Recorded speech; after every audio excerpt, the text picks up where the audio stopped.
I did find, strangely enough, a clip on the making of the Asia album. It's a British documentary called Classic Albums, and it highlights Josie and Peg.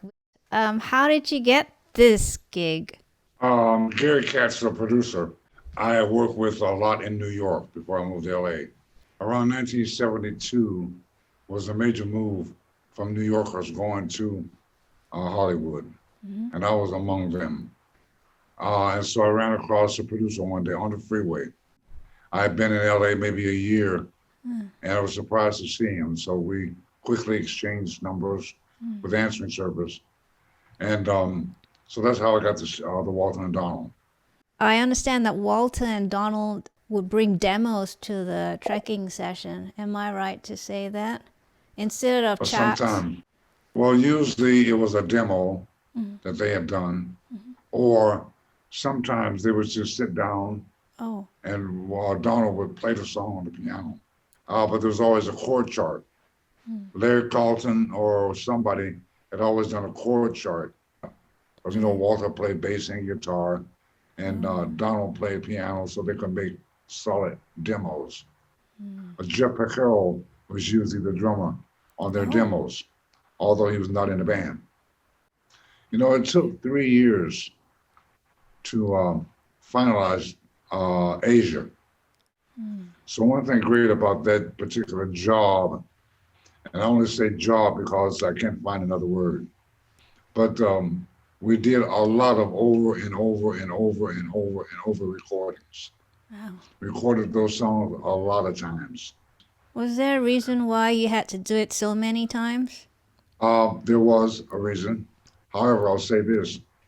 Being a side musician, sometimes we're not privy to know why they're doing things over and over and over and over, other than trying to find the right combination for the song. One thing I can say about it, the bank is happy, the wife was happy, and the dog was happy. Plus, I like the music. I liked it a whole lot. Plus, I'm working for if you're working for Warner Brothers and you're working for certain producers, you know that the recording is going to be successful. So for a studio musician, that's great to know that what you're doing is going to be successful, which brings in mailbox money, but it brings in accolades, but it brings in also too, you're making money. Yeah. But a lot of people did not like working with them because they were asked to play it so many times. We don't know why. There was a reason. You might want to ask Gary Katz, the producer.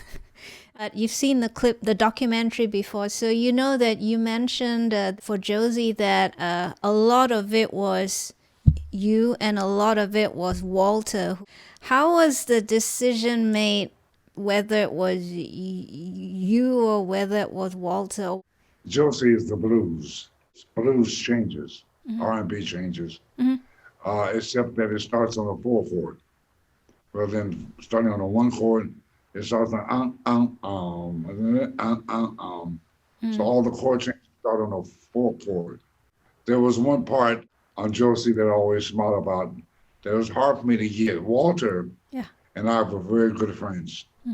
And he was a bass player, except that a lot of things that he wanted done, he was unable to do it because he was mainly a guitar player.